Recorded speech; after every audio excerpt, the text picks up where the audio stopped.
So here. Welcome back to Nicholas Comic Corner Classic, Last Known Classics.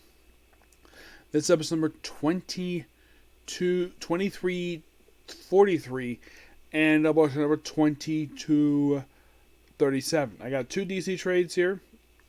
First up we have is Doom Patrol, the Silver Age, Volume 2.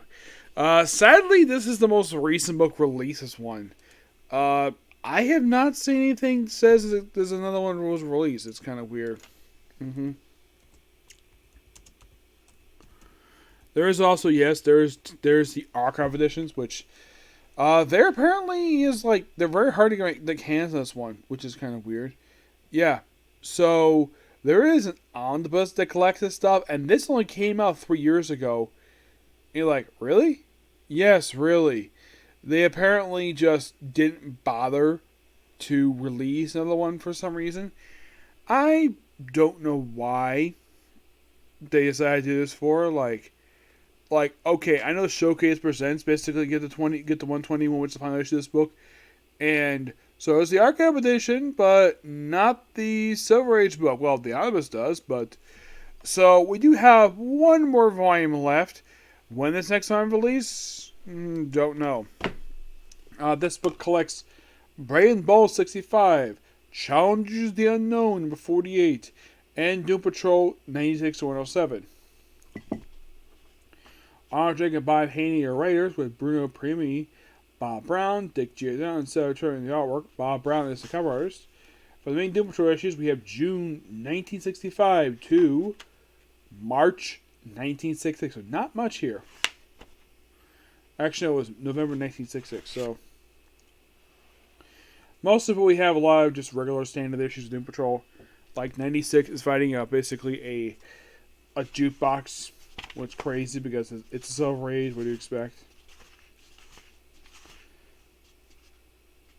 So apparently that this whole robot thing was something that Jerome Mortalis basically was responsible for. Yeah, one of their old enemies. And also, Madame Rouge is here too. From the Brotherhood of Evil. Yep. And then we have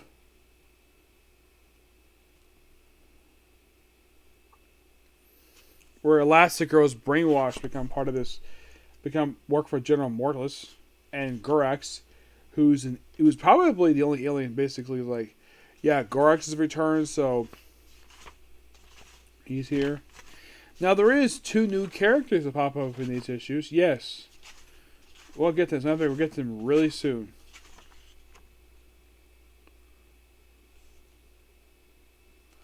Then we have an issue 98, where they fight these weird shape-shifting robots.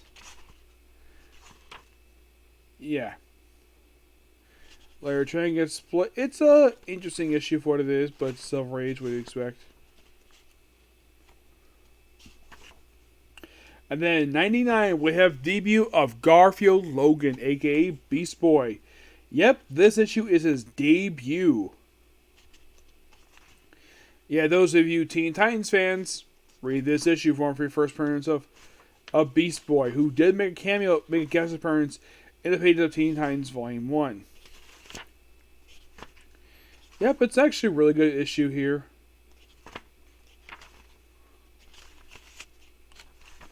And then basically we have issue 100, which we do have the backup story in here. We have how Garfield got his powers. And, well, fighting a dinosaur in issue 100. Yep. And sadly, but the book will last for a couple of years after this one. And then we have issue 101. Now, we do have a debut another character, and there's actually really critical important issue happens here.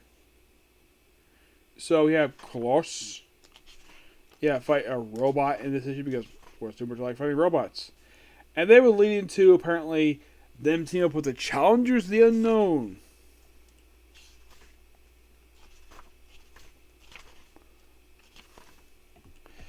And we're going to challenge number 40, which is this is basically I think this is written by Arnold Draker of this issue. Yeah, basically it's like, yeah, the one thing I did remember reading when I was reading the first volume for Challenge Unknown, The Jack Kirby issues are awesome. It's just that a lot of the issues were afterwards were just not that interesting. Though this issue is one of those rare issues where this actually was interesting because Jack wrote it. So yeah, great team up with the Challenge Unknown.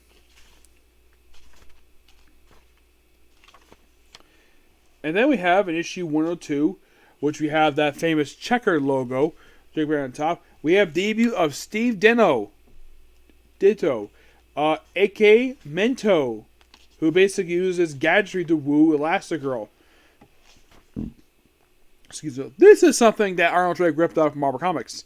You see, Steve Dayton is a much older guy. He's actually gray in his hair.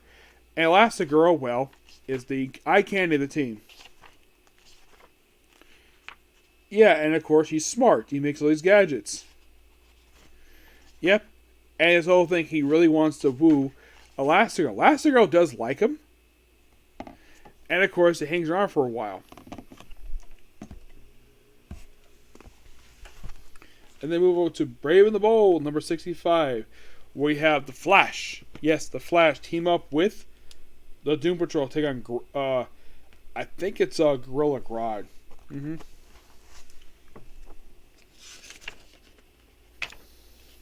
Really cool idea to include this in here. Take on Gorilla. Actually, no, I think it's Mr. Mala. It's basically the brother of evil because they're here for this issue. It's a great issue overall. Then we have 101, fighting the Meteor Man. Of course, Beast Boy is like helping out the team. His only membership is adoption because he's adopted by, well, Steve Dayton and of course other people. And then we have 104 where we actually have Steve Dayton, Mento, marry Elastigirl. In the opening story, it was kind of like a fake thing. It's like, and then basically, but the second part of the story, they end up truly getting married. Yep. Yeah, because at first, basically, she misunderstands him, and eventually she realizes her mistake, and ends up marrying Steve Dayton. And apparently, here's to guess the wedding. Aside from which we have Batman, Wonder Woman, the Teen Titans, well, 3 members of the team, Robin, Kid Flash, and Wonder Girl, Superman, Flash, and the Fiddler. Yep. Interesting stuff here. And of course, also, up into the Flashpoint reboot, these two were still married, even after basically she came back. Now, after she came back after this book ended, she came back into like 2000s, but yeah, this portion about her was kept canon. And here's a fun fact: did you know she's the only member of Doom Patrol aside from the Chief who actually got married? Yeah, this is the only one we have actually seen this whole comic book. Yeah, and then issue 105, they find a robot. Yep. Yeah, and if you're curious though, here's Steve Dayton with his helmet on. Yeah, as you can see, he's got whiteist hair, which means, yes, basically you have a young woman marry a slightly older guy, which of course, basically, like, okay, does that remind people of Susan Richards and Reed and Sue Richards? Yes. Except 20s, he was probably in his 40s. So it's very similar to that. I mean, that's the only connection. Well, the only thing Steve Dayton has in common with Reed Richards are both geniuses. Yeah, and the fact that, well, here's the thing. Sue was already engaged to be married to Reed prior to the start of the Fantastic Four. Here, this happened like within like his second appearance. And here's the thing: Steve Dayton is very faithful to her for years, and he becomes a recurring character in the pages of Teen Titans in the 80s. Yeah, because Dayton and Elastigirl decided to adopt Garfield Logan as their son. Yep. And basically, when Steve Dayton goes missing, Garfield basically takes over the company. And at 106, basically fight a guy called Mr. 103.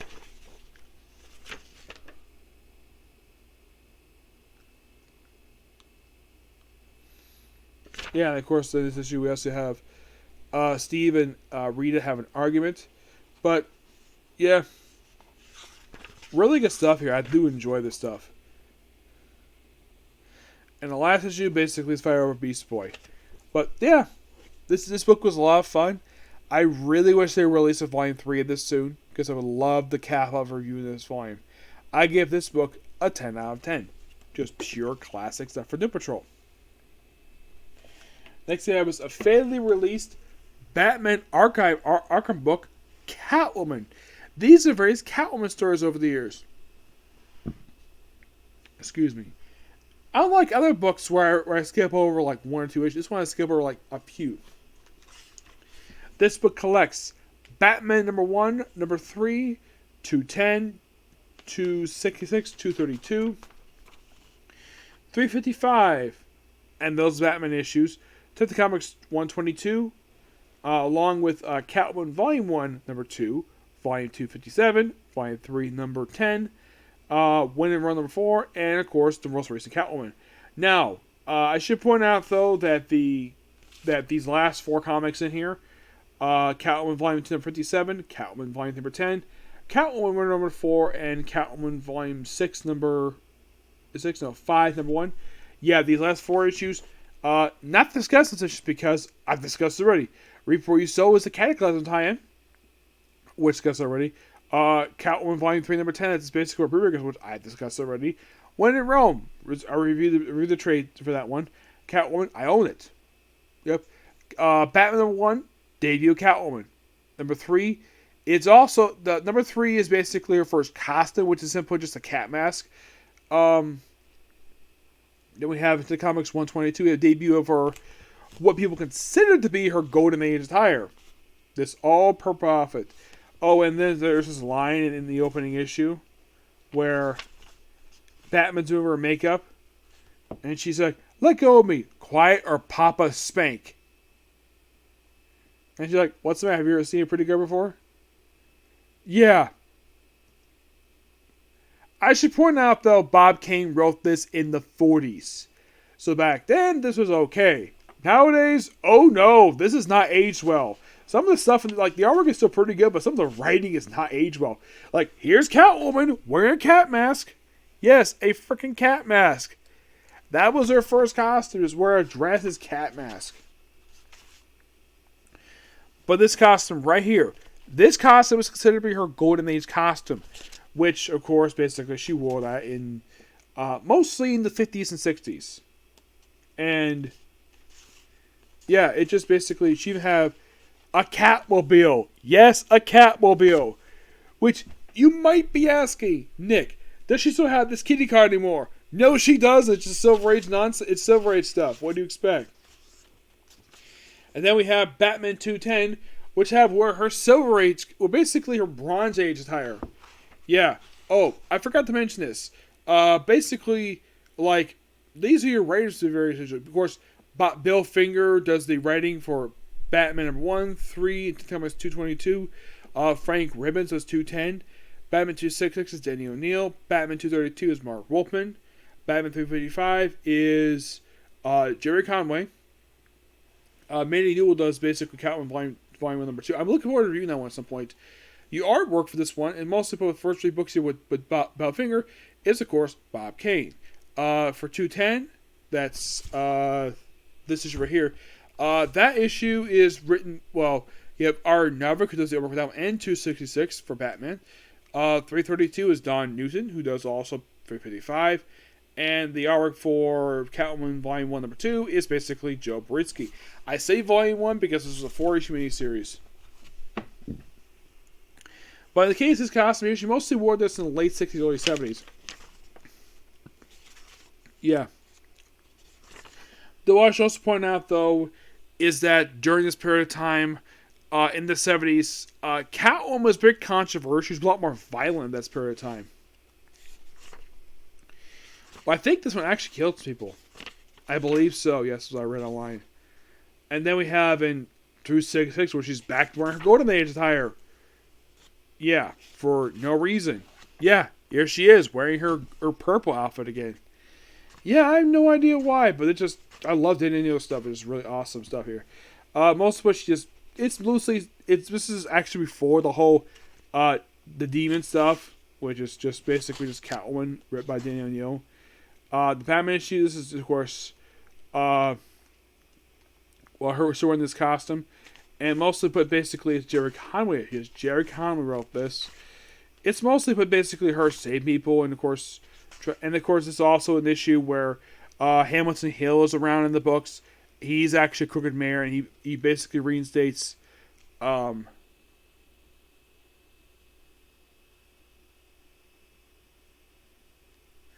Yeah, and of course they also mentioned with Teen Titans in here, which is quite interesting. Yeah, and of course also Hamilton basically Arthur Reeves, so like he's writing by him, and he reinstates Jim Gordon, who actually been fired as commissioner because associated with Batman. So Hamilton just reinstates him in this issue.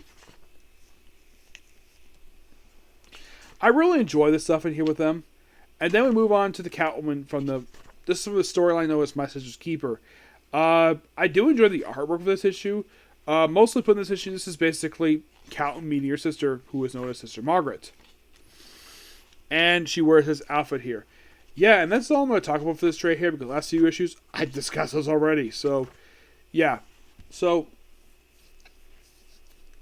the stuff in here is really good for Catwoman, and I do enjoy the stories in here.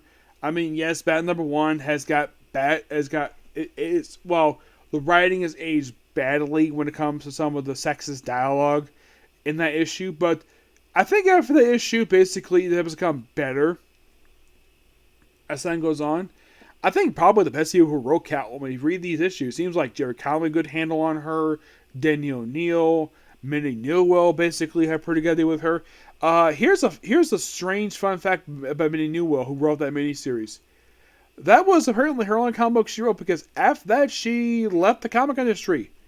Yep, she left because she couldn't send the stuff there.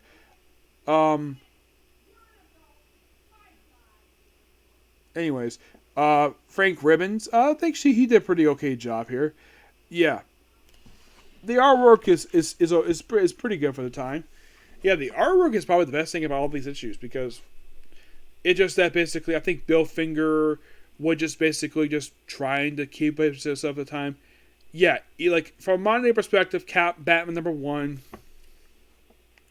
The Joker story is fantastic. It's well written issue story there, but in the case of the Catwoman one, it's not aged very good.